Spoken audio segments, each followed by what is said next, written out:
This is the Epoch Times. Welcome to Epoch Audio, showcasing the best journalism covering news, culture, and society, addressing issues overlooked or avoided by other media. For the text version of this and more articles providing truth, tradition, and hope, please go to theepochtimes.com.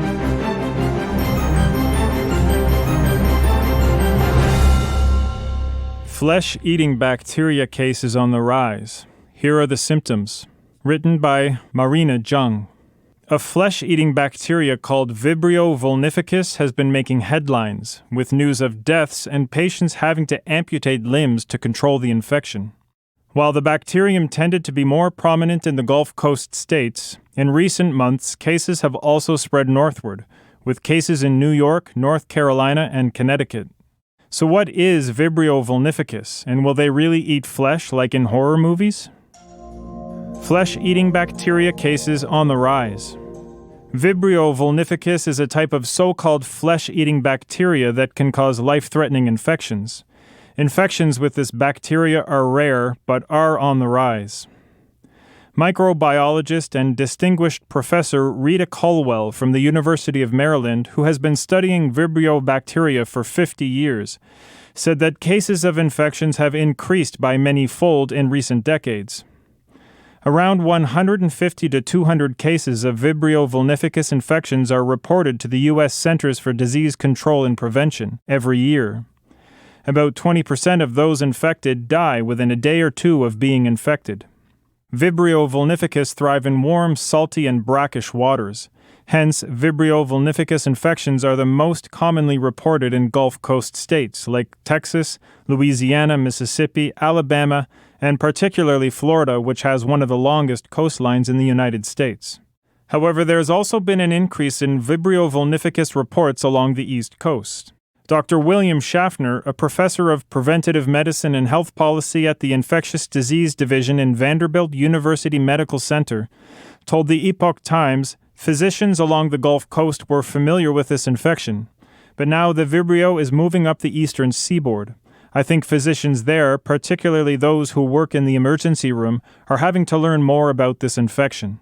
Between 1992 and 2022, infectious cases of Vibrio vulnificus increased 5-fold in Florida and 8-fold in eastern states between 1988 and 2018, according to a recent paper led by Colwell. The paper investigated the coastal waters for Vibrio vulnificus and Vibrio parahemolyticus, a related bacteria in the same genus after Hurricane Ian. Researchers found that hurricanes and floods may increase the prevalence of Vibrio vulnificus in coastal waters. Since Vibrio vulnificus is rarer in coastal waters, Colwell was surprised by the concentration of the bacterium detected in water samples. Hurricane Ian created an environment facilitating the growth of Vibrio bacteria. She added, the turbulence that's created by the storm, where you have the sediments swept up and turned up, you have runoff with nutrients coming in from groundwater runoff. This brings heavy, rich nutrient mix into where you already give the water conditions good for the plankton populations, which the Vibrio bacteria attach to become abundant. With the temperature of the water being so much higher, you've got this kind of colossal concatenation of events that are ideal for increased risk of bacteria being abundant in number and hence potential for infection. How do flesh-eating bacteria eat flesh? Usually, if the skin barrier is intact, the bacterium cannot cause skin infection. Skin-eating bacteria commonly infiltrate through a break in the skin's barrier, such as scrapes, cuts, or wounds, and cause rapid and progressive tissue death as the bacteria release toxins that break down nearby muscles, nerves, and blood vessels. They can also infiltrate the abdominal wall, perianal, and groin area, usually among immunocompromised patients. The body's immune response also contributes to the worsening of infected tissue. As more immune cells attend infected tissues, pressure and air builds up in the muscles, further accelerating the death of muscle tissues, nerves, and blood vessels. This rapid tissue death is called necrotizing fasciitis and gives the impression that the bacterium is eating away at the flesh. Several other bacteria can cause necrotizing fasciitis. The most common culprit behind this condition is Group A streptococcus or Group A strep. The rise in Vibrio vulnificus cases, particularly with reports in states where infections were once rare, has alerted health agencies and local governments. Signs of infection. Flesh-eating or necrotizing fasciitis causes severe pain in the infected areas due to the pressure and tissue damage. Dr. H. Dealey Davies, a pediatric infectious disease expert and the Senior Vice Chancellor for Academic Affairs and Dean for Graduate Studies at the University of Nebraska Medical Center, told the Epoch Times, incredible pain is one of the tipping points. Some patients may show no signs of physical injuries as the bacterium may have entered the body through orifices. This tends to occur in the immunocompromised. Even if the bacterium entered through a wound in the skin, the infection may not appear at that entry site. Patients may also develop redness or a blister near the wound opening. Dr. Davies said, occasionally you'll see a blister that's got blood or black blood underneath it, but the key message really is they just show up with a lot of pain, often without being able to explain the reason for that pain. Redness, swelling, and pus formation may also occur. Amputation not always needed. Dr. Davies said surgical intervention is the most important intervention in necrotizing fasciitis. The surgeon may perform a fasciotomy, opening up the skin at the area of the pain to release pressure. Then the surgeon examines the muscle, fascia, and soft tissues for signs of dead tissues. These are removed and the open cut is washed with sterile water to remove any remaining bacteria. Antibiotics are also injected into the blood for support. However, Dr. Davies said the antibiotics cannot enter the fascia, so they are only given to prevent blood infection. Gradually, the infection in the limbs can infiltrate blood vessels, leading to sepsis. This can cause the organs to work poorly, and patients may suffer a dramatic drop in blood pressure that can damage the lungs, kidneys, liver, and other organs, potentially leading to death. Symptoms of sepsis include fever, shaking, chills, a drop in blood pressure, and the patient looking very ill. Amputation in infected limbs is the final resort if the infection becomes too extensive. Usually, doctors have tried removing damaged tissue and prescribed antibiotics by this stage, yet the infection is either failing to clear or worsening.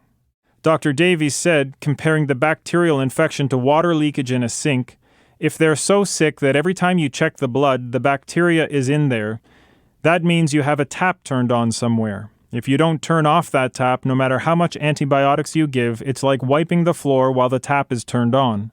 So part of the reason you do the amputations is to basically turn off the volume of water that's coming into the sink. Most people are going to be fine. According to the CDC, one can reduce their risks of infection by staying out of salty or brackish water when they have a wound from a surgery, piercing, or tattoo.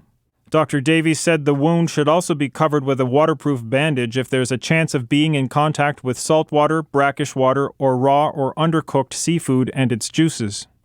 Wounds and cuts should also be washed thoroughly with soap and water after coming in contact with any of those things.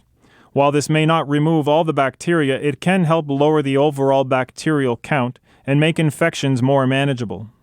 All in context, this is a rare condition. Most people who are in brackish water or salt water are going to be fine. However, anyone with underlying liver disease, diabetes, cancer, or who is in an immunocompromised condition should ensure that they do not have any cuts or bruises before entering water. Cook oysters thoroughly before eating. Less commonly, Vibrio vulnificus can also cause foodborne poisoning through the consumption of raw shellfish and oysters. Vibrio parahemolyticus make up the majority of foodborne infections among Vibrio bacteria. Most people infected with Vibrio tend to suffer for 3 days with diarrhea, stomach cramps, and vomiting before recovering. In rarer cases, people can die from a gut infection. Over 95% of deaths from the consumption of seafood are caused by Vibrio vulnificus. Dr. Schaffner said, an infection can come from consuming raw or undercooked oysters and shellfish that entrap the bacterium. However, healthy people usually do not develop a severe gut infection from consuming raw or undercooked shellfish contaminated with Vibrio. Immunocompromised people and those with liver cirrhosis or high iron concentration in the blood are particularly at risk. For people who develop a gut infection, if the infection is not eliminated, the bacterium may infiltrate the gut lining to the blood vessels, causing potentially fatal blood infections. Dr. Schaffner also said this does not bother normal people, but immunocompromised people are admonished to not eat raw oysters. Thank you for listening to Epoch Audio. This was Flesh-Eating Bacteria Cases on the Rise. Here are the symptoms. Written by Marina Jung and read for you by Chris Rod. For more Epoch Times articles in text, please visit theepochtimes.com.